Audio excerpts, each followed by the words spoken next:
चलिए देखिए, अभी लास्ट क्लास में हमने विशेषण के बारे में पढ़ लिया था कि विशेषण क्या होते हैं। तो देखिए, विशेषण जो है संज्ञा या सर्वनाम की विशेषता बताते हैं। किसको पढ़ लिया था हमने? विशेषण के बारे में पढ़ लिया था हमने, ठीक है ना। कि विशेषण क्या होते हैं? तो संज्ञा या सर्वनाम की विशेषता बताते हैं, ठीक है ना। और विशेषण कितने प्रकार के होते हैं? 5 प्रकार के हमने विशेषण देख लिए थे, ठीक है ना। कौन कौन से विशेषण होते हैं आपके? तो सबसे पहला जो विशेषण का प्रकार था, आपने देखा था कि पुरुष गुणवाचक विशेषण। पहला कौन सा था आपका? गुणवाचक, संख्यावाचक, परिणामवाचक। कौन कौन से विशेषण है आपके? क्या आप कहोगे? गुणवाचक, संख्यावाचक, परिणामवाचक, संकेतवाचक और व्यक्तिवाचक। ये 5 प्रकार के हमने क्या पढ़ लिए थे? विशेषण पढ़ लिए थे। अब हम अगला जो टॉपिक इसी में आगे बढ़ते हैं, विशेषण की अवस्थाएं पढ़ने वाले हैं। क्या पढ़ने वाले हैं हम? विशेषण की अवस्था। हमारा टॉपिक कौन सा है? विशेषण की अवस्था। कि विशेषण की कौन कौन सी अवस्थाएं हैं और कितनी अवस्थाएं देखने को मिलती है, ठीक है ना। तो देखिए, अब अगर देखा जाए अवस्थाएं कैसे बताएंगे हम, तो हम बताते हैं संज्ञा या सर्वनाम, संज्ञा या सर्वनाम की तुलना के आधार पर। किसके आधार पर बताते हैं? संज्ञा या सर्वनाम की तुलना के आधार पर। अगर पूछा जाए आपसे कि विशेषण की अवस्था बताइए, और अवस्थाएं किसके आधार पर बताते हैं? संज्ञा या सर्वनाम की तुलना के आधार पर। और जो विशेषण की अवस्थाएं हैं वो 3 अवस्थाएं होती हैं। कितनी अवस्थाएं होती हैं आपकी? 3 प्रकार की अवस्थाएं होती हैं। पहली कौन सी अवस्था है? तो पहली आप बताओगे मूल अवस्था। पहली कौन सी अवस्था है आपकी? मूल अवस्था है, ठीक है ना। दूसरी जो अवस्था आएगी, दूसरी का नाम लिख लीजिए उत्तरावस्था। दूसरी कौन सी हो जाएगी आपकी? उत्तरावस्था। और तीसरी हो जाएगी उत्तम अवस्था, यानी उत्तम अवस्था,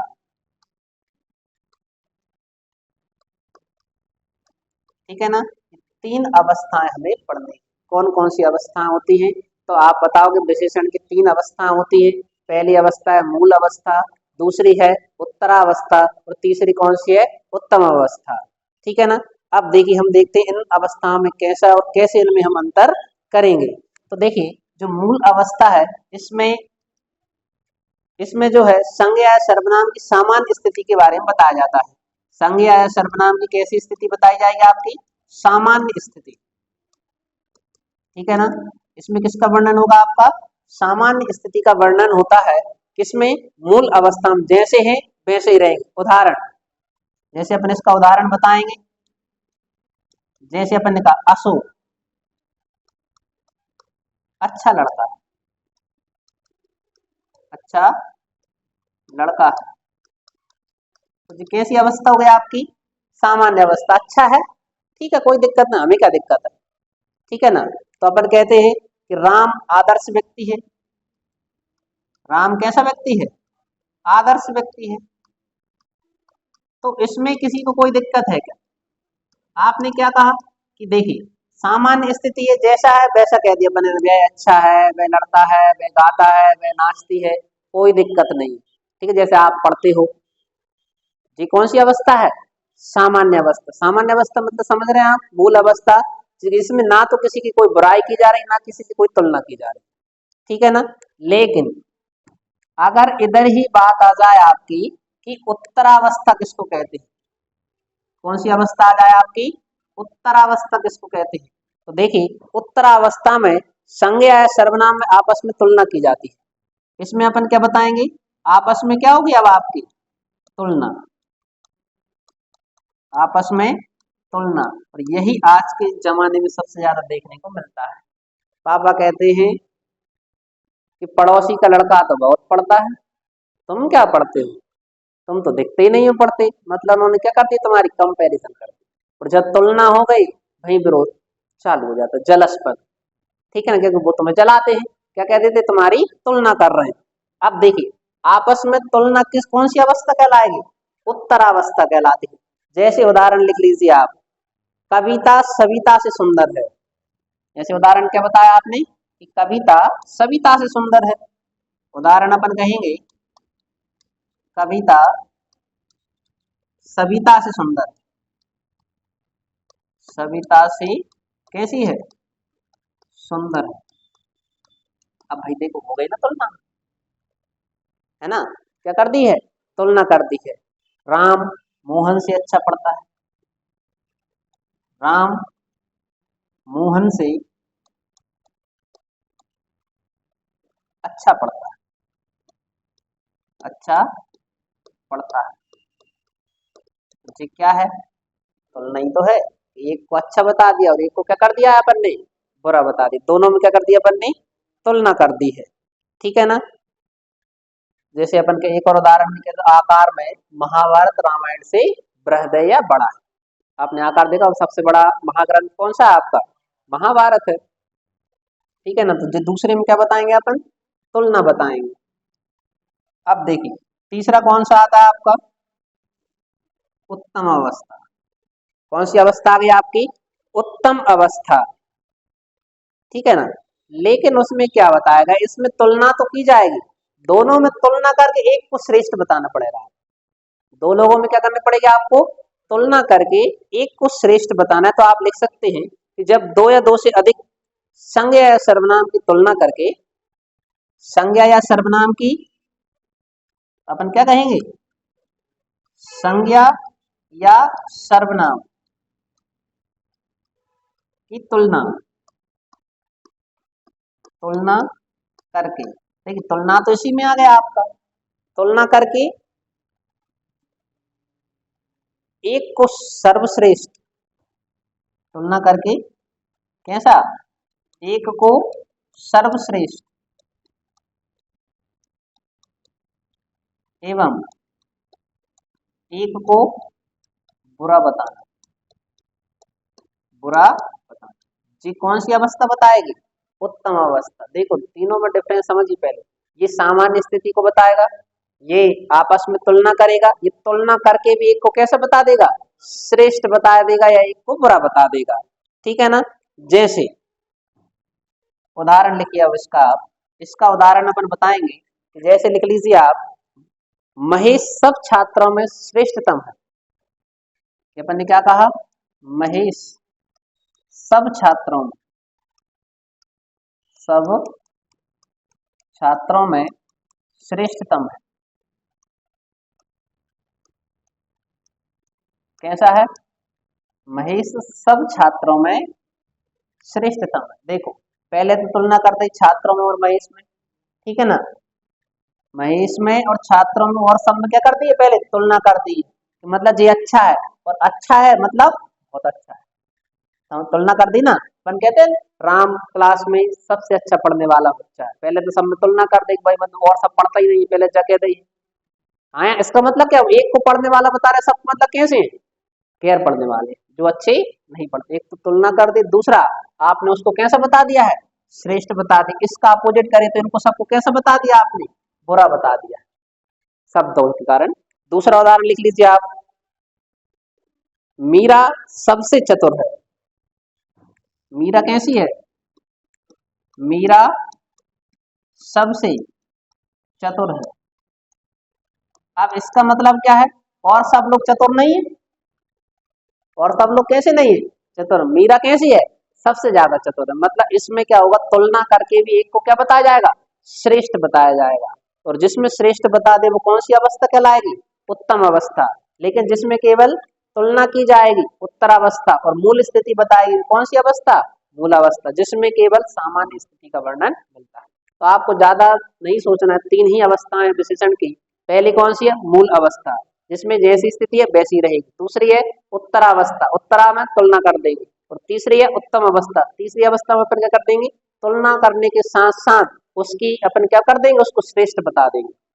ठीक है ना। ये हमारा कौन सा हो चुका है, इसकी अवस्था हो गई है, किसकी, विशेषण की।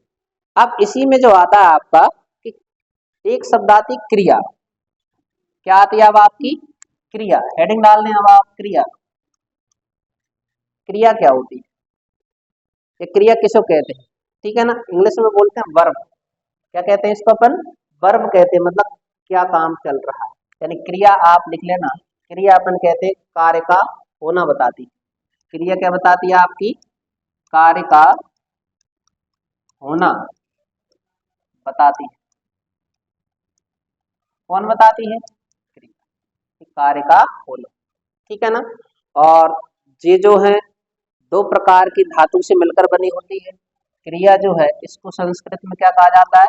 धातु शब्द कहा जाता है, ठीक है ना। और ये कितने शब्दों से मिलकर बनी है? दो। एक होते हैं आपकी मूल धातु। कैसे होते हैं आपकी? मूल धातु।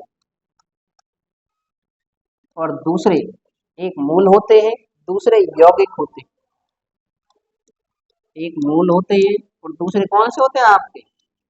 यौगिक धातु, ठीक है ना। धातु मतलब क्रिया। जैसे ये है मूल, पढ़, लिख, जैसे अपन ने क्या बता दिया? पढ़, लिख, सौ, ठीक है ना। अब इसी को अपन क्या कहेंगे? पढ़ा। ये कौन सी हो गई है आपकी? यौगिक। लिखा और सोया, ये दोनों में डिफरेंस, ठीक है ना। आप जैसे कहोगे इसी मूल से ही थोड़ा बहुत अपन परिवर्तन कर देते हैं, ठीक है ना। मूल शब्द संस्कृत के शब्द होते हैं जो हिंदी में आके बदल जाते हैं, ठीक है ना, उन्हें यौगिक कहने लगे।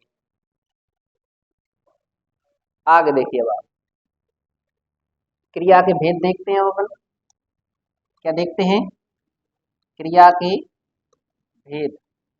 तो क्रिया के दो भेद होते हैं। कितने भेद होते हैं? दो। अब दो कौन कौन से हैं? उनके आपको नाम याद रखना है। सकर्मक और एक होता है अकर्मक। कर्म के आधार पर, है ना। क्रिया के भेद दो हैं, किसके आधार पर? अपन इधर बता दें, कर्म के आधार पर। किसके आधार पर? कर्म के आधार पर। कौन कौन से हैं? पहला है सकर्मक और दूसरा कौन सा हो जाएगा आपका? अकर्मक। सकर्मक और अकर्मक, यानी ये सकर्मक है मतलब कर्म के साथ, और अकर्मक मतलब बिना कर्म का, ठीक है ना। तो आप सकर्मक की परिभाषा भी लिख सकते हैं जिसमें कर्म विद्यमान होता है। सकर्मक किसको कहते हैं अपन? कर्म के साथ, जिसमें कर्म होता है।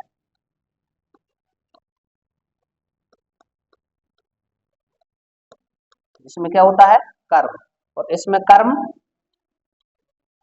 कर्म नहीं होता।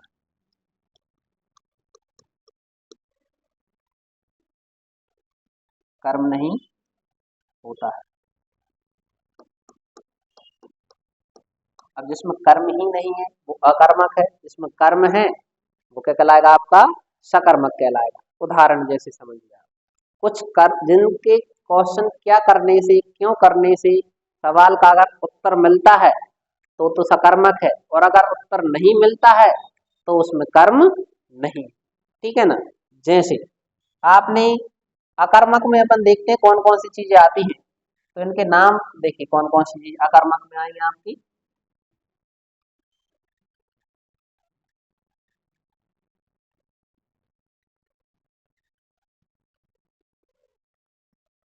देखिए अकर्मक, इसमें तो कर्म आएगा ही नहीं आपका। जैसे आप कहते हो मैं सो रहा, क्या कहते हो आप? सोना। सोना कर्म है?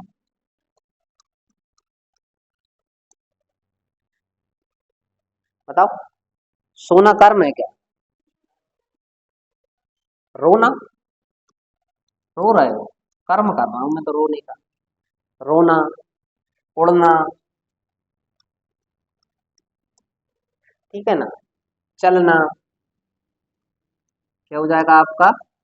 चलना, कौमा, नाचना, मैं तो नाच रहा हूँ, कर्म कर रहा हूँ अपना। तो ये नाचना क्रिया है जी। ये सब क्या है आपकी? क्रियाएं कर रहे हैं आप। सोना क्रिया होती है आपकी, ठीक है ना। अब देखिए हंसना, कि मैं तो हंसने का कर्म कर रहा हूँ, ऐसा कभी हुआ है? हंसना, ठीक है ना। और एक और लिख लो, जागना। ये तो भैया क्रियाएं, क्या है? क्रियाएं। अब इनसे क्वेश्चन करो, क्या करके अगर आंसर आ जाए, क्या या किसको? तो आपका कर्म है, और अगर आंसर नहीं मिल रहा है तो फिर वो अकर्मक हो जाएगा। जैसे क्या रो रहे हो, क्या करो, तुम क्या कर रहे हो, मैं रो रहा हूं, ये कोई कर्म है नहीं, क्या रो रहा है, तो ऐसा आंसर नहीं होगा। चलना, क्या चल रहा है, फिर भी नहीं पड़ रहा है। सोना, क्या सो रहे हो, क्यों सो रहे हो। या फिर अपन क्वेश्चन कर सकते हैं, क्या या किसको से क्वेश्चन देने पर अगर जवाब मिलता है तो कर्म है, और जवाब मिल ही नहीं रहा है, ठीक है ना। जैसे अपन कहते हैं क्या चल रहा है, क्या चल रहा है, अभी कोई आंसर है क्या इधर, नहीं। तुम कहते हो गाड़ी चल रही है, इंसान चल रहे हैं, फिर कर्म होगा, कोई करेगा आपका, इधर तो केवल क्या किसकी बात चल रही है, क्रिया की बात चल रही है। इसमें लिखो आप सकर्मक, इसमें कर्म आएगा। जैसे इसके नाम लिखिए आप, इसमें अपन बताएं खाना, क्या हो जाएगा आपका, खाना। इसी में लिख लीजिए आप खेलना, क्या है, खेलना। इसी में आएगा आपका उड़ाना, उड़ना नहीं होगा, क्या आएगा आपका, उड़ाना, उड़ाना हो जाएगा। इसी में लिख लीजिए आप खाना, खिलाना, खेलना, उड़ाना, ये सब क्या है आपके कर्म है। जैसे अब क्वेश्चन करो, ठीक है ना, तुम क्या खा रहे हो, तो आंसर क्या मिलेगा, खाना। तुम क्या खेल रहे हो, खेल खेल रहे हो। क्या उड़ रहा है, उड़ा रहे हैं उसको ऊपर, ठीक है ना। तो मतलब इनमें अब कर्म आएगा सेंटेंस के हिसाब से, ठीक है ना। तो मतलब जिसमें कर्म है वो सकर्मक है, जिसमें कर्म नहीं है वो क्या हो जाएगा आपका, अकर्मक हो जाएगा, ठीक है ना। अब कारण क्या है, जो सकर्मक है, क्या है आपकी, सकर्मक दो प्रकार के होते हैं। सकर्मक कितने प्रकार के होते हैं आपकी, दो कर्म प्रकार। अब सकर्मक भी देखिए, दो प्रकार है इनके, कौन कौन से हैं, एक कर्मक, कौन सा हो जाएगा आपका, एक कर्मक, और कौन सा होगा आपका, द्विकर्मक, या जिसको अपन बोल सकते हैं बहुकर्म, ठीक है ना। अब जिसमें एक कर्म हो वो एक कर्मक, जिसमें दो या दो से ज्यादा कर्म हो जाए वो द्विकर्मक कहलाएगा, ठीक है ना। जैसे देखिए अब कर्म बताना है आपको, कैसे कर्म बताएंगे आप, देखो एक कर्म है, अध्यापक ने छात्रों को पढ़ाया, एक कर्म में क्या हो जाएगा आपका, अध्यापक ने छात्रों को पढ़ाया। आप क्वेश्चन करो, अध्यापक ने किसे पढ़ाया, अध्यापक ने किसे पढ़ाया, छात्रों। आंसर मिला आपको, ठीक है ना। दूसरा लिख लीजिए आप, अध्यापक ने हिंदी पढ़ाई, अध्यापक ने क्या पढ़ाई है, हिंदी पढ़ाई। अब क्वेश्चन करो, अध्यापक ने क्या पढ़ाई, या क्या पढ़ाया, हिंदी पढ़ाई। आंसर मिला आपको, जहाँ आंसर मिल रहा है मतलब वहां पर क्या है, कर्म है। ये कई बार आंसर मिला है ना आप, एक कर्म में। अब इसमें देखिए, अब द्विकर्मक में उदाहरण कैसे लिखेंगे, तो आप लिखिए अध्यापक ने छात्रों को हिंदी पढ़ाई, ये सेंटेंस दोनों जुड़ जाएंगे, अध्यापक ने छात्रों को हिंदी पढ़ाई, क्या पढ़ाई, हिंदी। अब क्वेश्चन करो, अध्यापक ने किसे पढ़ाया, छात्रों को, अध्यापक ने क्या पढ़ाया, हिंदी पढ़ाया। दो आंसर मिले, तो इसमें कितने कर्म हो गए, दो कर्म। इतना समझ में आया भैया अपन, ठीक है ना। जैसे लिखो, राजा ने गरीबों को कंबल दान किए, उदाहरण है अपना कि राजा ने गरीबों को कंबल दान किए, क्या दान किए हैं। आप क्वेश्चन करो, क्या तुम्हें कर्म दिख रहा है इसमें, तो तुम करोगे सर क्वेश्चन करते, राजा ने किसे कंबल दान किए, गरीब, एक आंसर।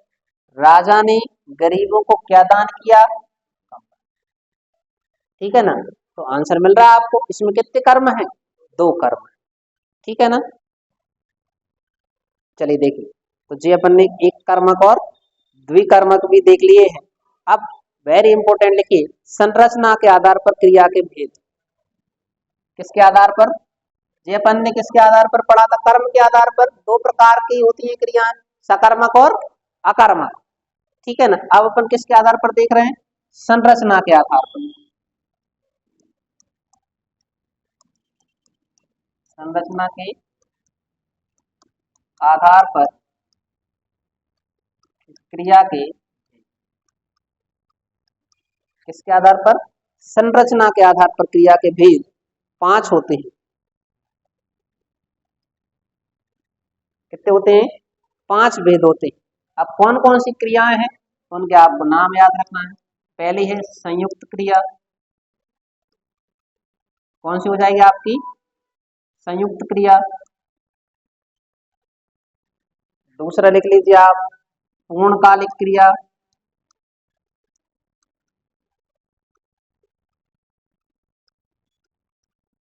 पूर्णकालिक क्रिया पहली कौन सी है? संयुक्त। दूसरी है पूर्णकालिक। तीसरी हो जाएगी प्रेरणार्थक क्रिया। कौन सी क्रिया होगी आपकी? प्रेरणार्थक क्रिया। और चौथे नंबर पर लिख लेना नाम धातु क्रिया। कौन सी क्रिया है? नाम धातु क्रिया। और 5वें नंबर पर आपकी हो जाएगी कृदंत क्रिया। कौन सी क्रिया हो जाएगी? कृदंत क्रिया। तो ये 5 प्रकार की क्रिया होती हैं। किसके आधार पर? आप कहोगे संरचना के आधार पर। संरचना के आधार पर कितने प्रकार की क्रियाएं होती हैं? तो आप कहोगे 5 प्रकार की। कौन कौन सी हैं? संयुक्त क्रिया, पूर्णकालिक क्रिया, प्रेरणार्थक क्रिया, नाम धातु क्रिया और कृदंत क्रिया, ठीक है ना। अब इसमें सबसे पहले हमें पढ़ना पड़ेगा किसके बारे में? संयुक्त क्रिया के बारे में। तो आप सबसे फर्स्ट देख हेडिंग डालें, संयुक्त क्रिया।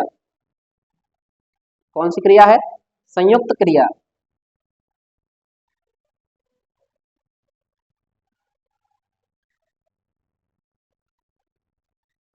तो देखिए संयुक्त क्रिया क्या होती है, तो लिखना यदि किसी वाक्य में, क्या बोलेंगे अपन कि यदि किसी वाक्य में एक कार्य को बताने के लिए, यदि किसी वाक्य में एक कार्य को बताने के लिए एक से अधिक क्रियापद, एक से अधिक क्रियापद संयुक्त रूप से प्रयोग किए जाते हैं, संयुक्त रूप से प्रयोग किए जाते हैं, तो वहां संयुक्त क्रिया कहलाती है।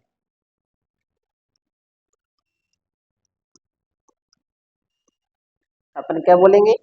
एक कार्य के लिए, किसके लिए? एक कार्य के लिए दो या दो से अधिक, अपन क्या बोलेंगे? दो या दो से अधिक क्रियाओं का उपयोग।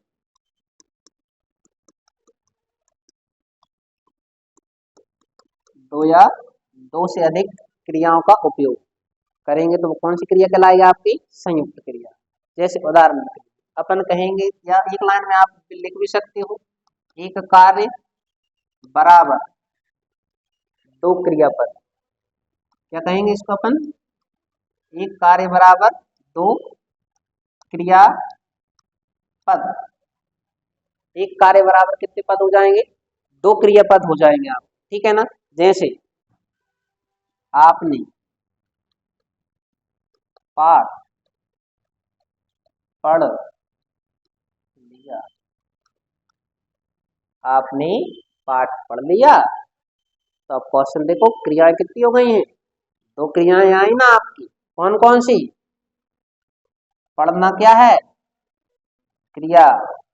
पढ़ना क्या हो जाएगी आपकी? क्रिया। और लेना, लिया मतलब ये भी हो जाएगी। दो क्रियाएं आई हैं इसमें। कौन कौन सी? पढ़ भी एक क्रिया है और लिया भी एक क्रिया है।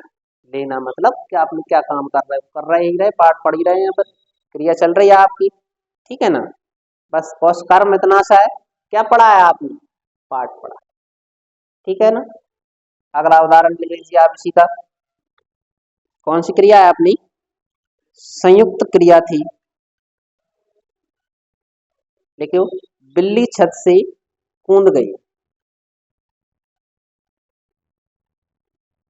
क्या हो जाएगी आपकी, बिल्ली कहाँ से कूद गई है, छत से कूद गई, बिल्ली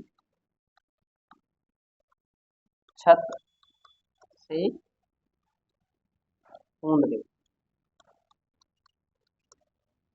ठीक है ना। अब इसमें कहाँ कहाँ पर क्रिया है, अलग होने का अर्थ में कूदना एक क्रिया है, और जाना मतलब क्या है, गई मतलब, तो ये प्रक्रिया हो गई आपकी, दो क्रिया हो गई आपकी। एक और लिख लो आप, तुम प्रतिदिन व्यायाम किया करो,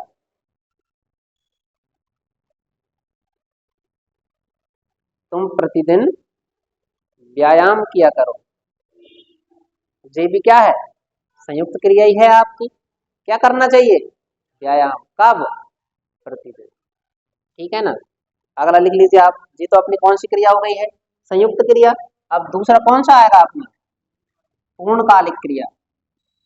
दूसरी कौन सी होगी आपकी, पूर्णकालिक क्रिया होगी।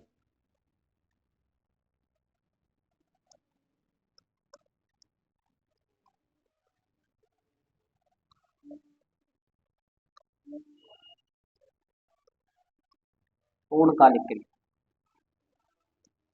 तो देखिए पूर्णकालिक क्रिया में क्या आता है, तो लिखना,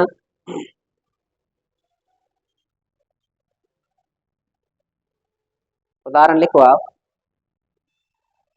लिखो, परिभाषा लिख लीजिए, दो क्रियापद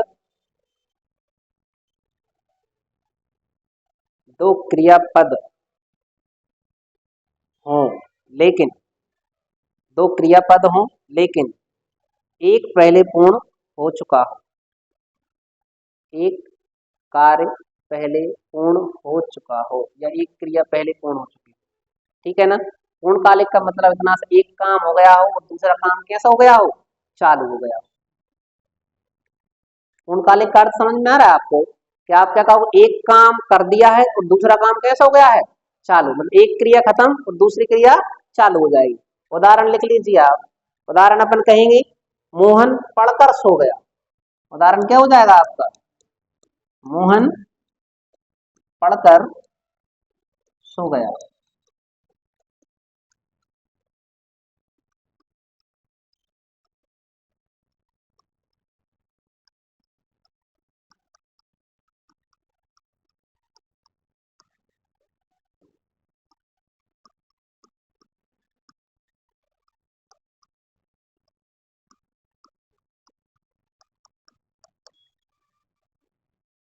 एक क्रिया पूर्ण होने के बाद दूसरी क्रिया चालू या शुरू होना। जैसे मोहन पढ़, पढ़ना एक क्रिया थी, पढ़ लिया उसने, अब दूसरी क्रिया क्या कर दी उसने, सो गया। इतना समझ में आया? एक काम करके दूसरा काम चालू कर दिया। दूसरा उदाहरण लिख लीजिए,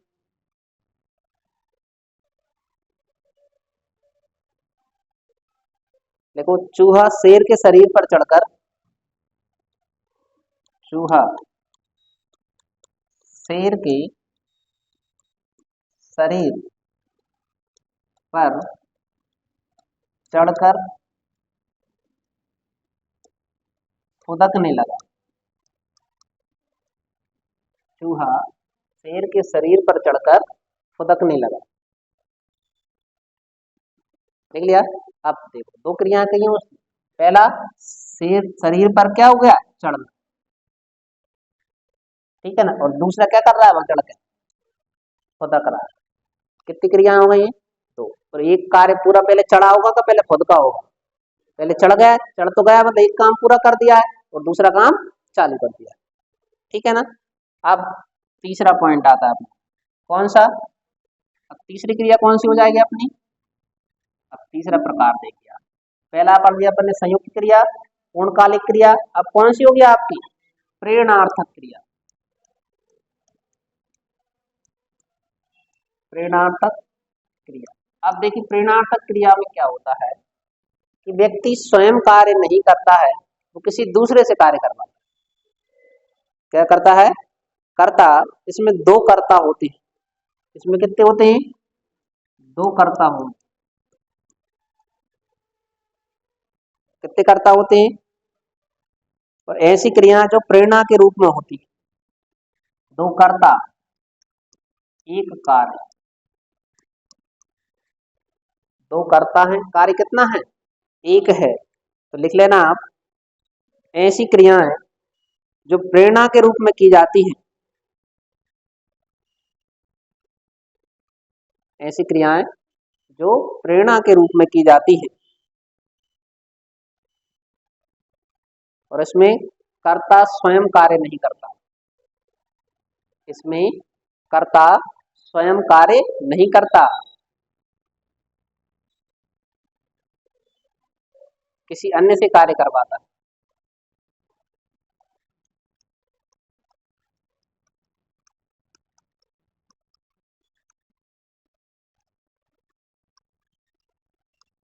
क्या होता है? कर्ता स्वयं कार्य नहीं करता, अन्य से करवाता है।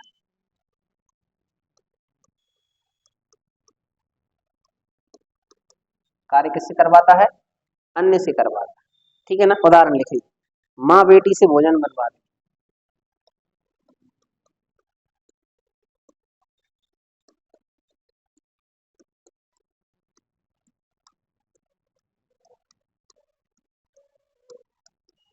माँ बेटी से भोजन बनवाती।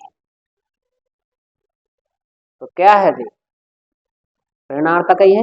वैसे तो मम्मी खुद भी भोजन बनाना जानती, लेकिन वो सिखा रही है किसको? बेटी को भोजन बनाना। इसलिए वो प्रेरणा के रूप में लिया गया कि माँ करता है, लेकिन वो काम नहीं कर रहे। काम किसके द्वारा किया जा रहा है? बेटी के द्वारा किया जा रहा है। कितना समझ में आया? जैसे एक और उदाहरण लिख लीजिए आप, अध्यापक ने बच्चों से झाड़ू लगवाई।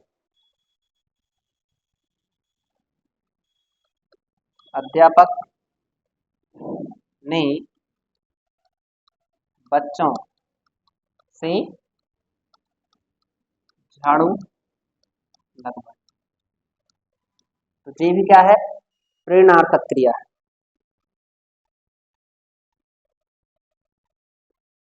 लिख लिया? अब अगली कौन सी आएगी आपकी? अगली जो क्रिया है उसको बोलते हैं अपन नाम धातु क्रिया। कौन सी हो जाएगी आपकी? नाम धातु क्रिया। नाम धातु क्रिया। तो नाम धातु क्रिया किससे मिलकर बनी होती है? कौन सी क्रिया?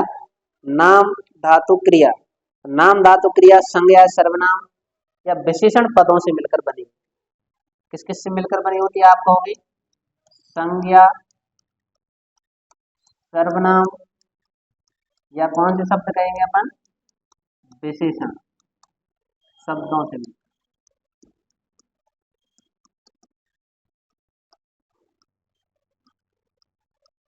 ठीक है ना? अब कैसे बनती है तो देखो, अब याल देखते हैं अपन। तो अपन कहते हैं इसमें दो शब्द जुड़े जाएंगे। कौन कौन से? इयाना और आना। कौन से शब्द आएंगे आपके? इयाना और आना शब्द जुड़ेंगे। जैसे देखो आप, अपन ने कहा हाथ। क्या है शब्द अपना? हाथ। तो हाथ से अपन ने बना दिया हथियाना। हाथ से क्या बना दिया अपन ने? हथियाना। ठीक है ना? दूसरा लिख लीजिए। आप कहते हो ना, कोई कोई कहता है लात से क्या कह देता है? लतिया दो। तो क्रिया है, कौन सी क्रिया हो जाएगी? लतियाना। जैसे अपन कहते बात मत करो, लेकिन हम तो कहेंगे बतियाएंगे, यानी बतियाना। क्या हो जाएगी आपकी? बतियाना। ठीक है ना? अपन कहते हैं शर्म। कौन सा शर्म शब्द है आपका? शर्म। तो अपन क्या कह देंगे? शर्माना।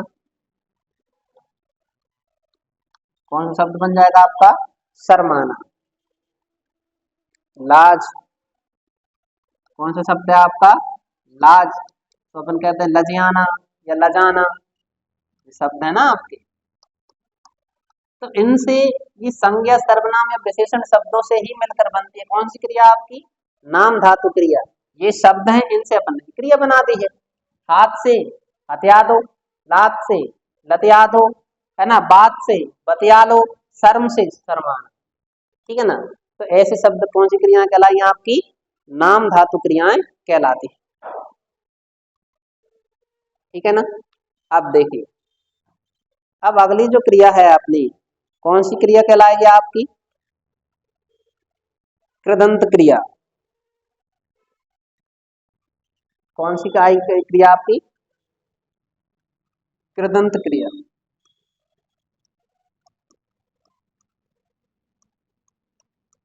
कृदंत, कौन सी क्रिया आ गई आपकी, कृदंत क्रिया। तो देखिए कृदंत क्रिया में क्या होगा, तो ऐसे अपन कहते हैं ना, कोई शब्द आएगा जैसे चल कर, कौन सा शब्द आएगा आपका, चल और कर, अपन कहेंगे चलेगा, खाना खाएगा,